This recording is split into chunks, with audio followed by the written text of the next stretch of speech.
Mr. Speaker, Newfoundland and Labrador relies heavily on the tourism industry. In fact, it's one of the biggest employers in rural Newfoundland since the collapse of the fishery. But even this industry has a massive trade barrier, the Marine Atlantic Ferry. This ferry acts as a bottleneck, holding back growth despite demand.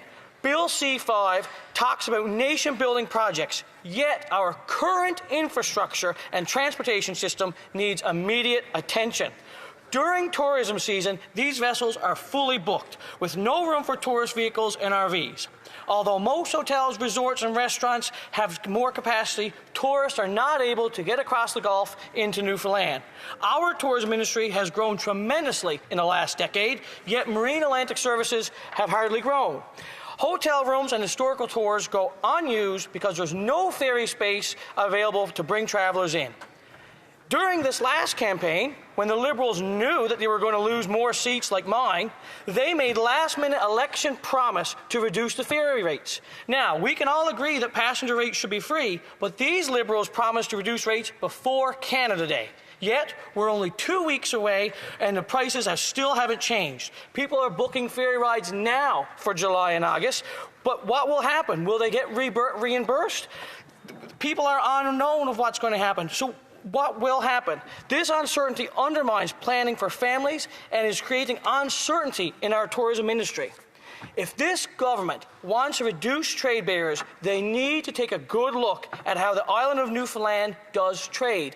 50% of our province's cargo shipments are through private cargo companies, yet only Marine Atlantic cargo is subsidized. How can private industry compete and when shipping costs are so high? If this government wants to continue its freeze on transport trucks, will this create even more demand on Marine Atlantic services, eliminating even more possible ventures for passenger opportunity and tourist opportunity? Why doesn't this Liberal government make up its mind and either subsidize all cargo shipping into the province or none of it? Perhaps that would shift the cargo market, resulting in less transport trucks on our ferries, allowing for more passengers and more tourists to boost our economy, which will reduce the interprovincial trade barriers on our tourism industry. And speaking of ferries, I see in the national news that the province of British Columbia has awarded their ferry construction contracts to Chinese companies to be built in China, a country where we are currently having a trade war with. This decision undermines Canada's industrial backbone. This Prime Minister says he's elbows up for Canada, and he brags about allegedly successful meetings with premiers across the country. Yet he can't seem to convince BC to build these ferries here in Canada. Talk without action means loss of jobs for our country that may soon have a stockpile of unused steel and skyrocketing unemployment. I'm curious to know how many other boat-building jobs will be going overseas. BC alone says that they're expected to create 18 new ferries in the next 15 years. Where will these boats be built? Will these be powerful paychecks retreat overseas?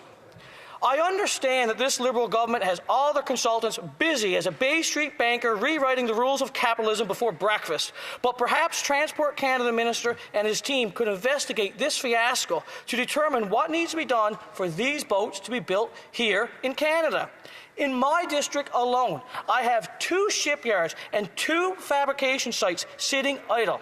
Perhaps this Liberal government could work with private industry to make real investment here in Atlantic Canada to conduct minor upgrades to build these ferries, future ferries, and other Canadian ships.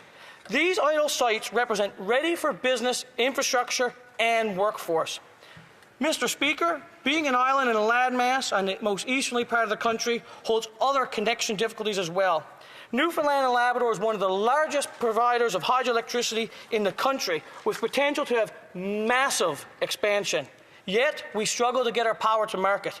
Will this government use C5 to remove the interprovincial trade barriers on our green energy by ensuring that their proposed energy corridor will be connected to our province, that we can sell our electricity at fair market value without the extortion of other provinces? Removing these barriers would boost both our Newfoundland economy and national energy needs will be met. Considering this government just hired Hydro-Quebec's Michael Sabia, myself and every other Newfoundlander and Labradorian has major doubts that this energy corridor will allow a Labrador electricity to market without other provinces taking the icing off the top. We want someone from that side of the government in this House to take a stand and ensure us that this energy corridor will remove all provincial barriers and gatekeepers so that Newfoundland and Labrador can get our energy to market without having to give away our lunch money. A commitment to clarity, timelines, fair play conditions so that all provincial governments and private energy investors can prepare for this enormous opportunity. Now let's get down to the core of this bill, known as C5. The biggest component of this bill is to allow the Liberal government to select a few projects that they deem as nation-building projects. They deem as nation-building projects. What's interesting about this is even the Liberals now understand that their anti-building laws, anti-mining laws, and anti-energy laws are too much for private industry to navigate on their own. So they created so much red tape that they now need this new bill to roll out the red carpet for their VIP selected projects. Now, perhaps my colleagues will be filled with the highest level of integrity and would never plan to violate any ethical policies or choose companies that benefits them. But I can assure you, absolute power corrupts absolutely. And by giving themselves a power to make or break any project in Canada with a slight stroke of a pen is only a matter of time before we see more shameful stories like GC Strategies, who was given nearly $100 million taxpayer dollars in contracts to do nothing. Or the Green Slush Fund, where for 6 years, Sustainable Development Technology Canada approved approximately $900 million taxpayer dollars in funding that was inappropriately directed to projects that violated guidelines, often given to companies that they or their friends owned. We must learn from the past. Those warnings cannot be ignored.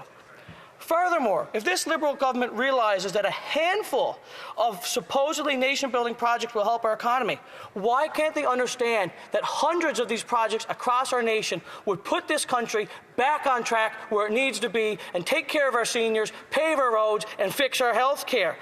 But we wouldn't even need a C5 that this government repealed, C69 that blocks pipelines projects throughout this country. We wouldn't need C5 if they repeal 48 that cripples our offshore industry. We wouldn't need C5 if they never implemented the production and emission caps that is choking our economy. We wouldn't need C5 if we never had 10 years of the lost Liberal decade, because we would have had one of the strongest economies in the world. We have everything in this country to succeed except for good leadership.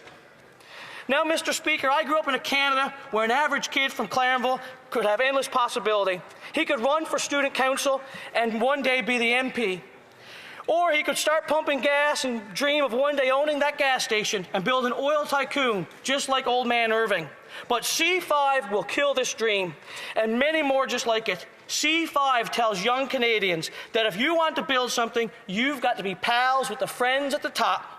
A perfect fantasy for Canadian oligarchs. That's not the Canadian dream. That's a nightmare of privilege. It replaces merit with connection, potential with politics, and small-town hope with big-city gatekeeping. We need a Canada where every company has equal opportunity, every person has equal opportunity, and we need a smaller government to make way for bigger citizens. Thank you very much. Questions and comments? Question et commentaire. L'honorable député de Nipissing. The honourable member for Nipissing-Temiskaming. And I must say I am a new member to this House, and I was very impressed this morning with the vote and the support in the House for our bill. To me, it speaks about action, and action is so important, and I think certainly that is what Canadians are looking for. And I was impressed with my colleague, his comments, and I have been following as well at a distance the matter of tolls on ferries, and I appreciate his frustration. But certainly I understand that some of the reasons behind the difficulty in resolving some of these matters is due to the fact that there are many ferry companies that are involved, and there's some complexities involved. So I was wondering if my colleague could comment on how he might play a role more locally in his riding in resolving this matter. The honourable member for Terra Nova, the Peninsulas.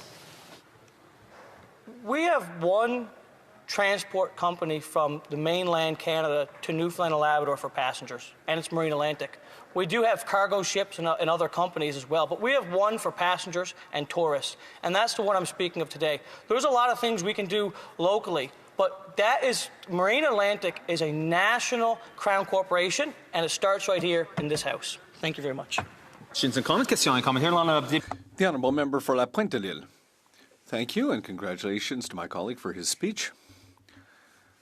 You know, for a number of weeks now, we've heard the Conservatives criticize the Liberals about ArriveCan and about GC strategies and questioning their sense of ethics. And here now we have before us a bill which is going to give superpowers to the Liberals. It will allow them to avoid applying certain laws to projects put in place by their friends, by promoters.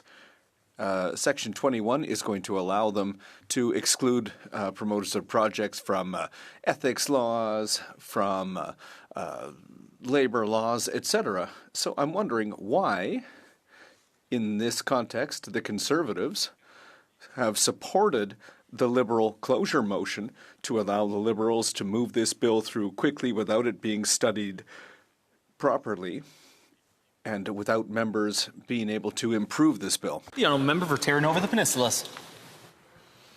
Desperate times call for desperate measures. Us Conservatives have knocked the door of Canadians. We understand that the cost of living, they are really, really worried if they're going to make the next rent. We understand that some projects in this country is better than no projects, and we have stated over and over, these are baby steps in the right direction. But we need to repeal 69, repeal 48, and unleash Canada's potential so that we can improve this country and give the citizens at home a better quality of life. Questions and comments? The Honourable Member for Langley Township, Fraser Heights. Thank you, Mr. Speaker. I'd like to thank my colleague from Terranova, the Peninsulas, for a very inspiring speech. He mentioned the importance of ferries. Now, his riding and mine are at opposite ends of the country, but they have this in common. We're coastal provinces, where ferries for passengers and traffic is very important. Yet, in British Columbia, we're not even building our own ferries. I wonder if the member could comment on that. The importance for one strong Canadian economy to be able to at least build our own ships. The Honourable Member for Terranova, the Peninsulas. I absolutely agree with my colleague. We are in a crisis right now. We're in a tariff war with multiple countries across the world, and we may have a whole stockpile of unused steel. And this is a great opportunity to put our workforce to work, whether it be built in BC or built in Newfoundland or built anywhere in Canada. It's a great opportunity, but yet it doesn't seem like this government is interested in seizing that opportunity and creating work here at home. We have time for a very brief question. The Honourable Member for Nunavut, about 20 seconds. And I congratulate the member on his election. I wonder if he's heard from Nunavut government in his province whether they've shared their concerns with C5 and how it would infringe on their rights. The Honourable Member for Terranova, the Peninsulas, about 20 seconds.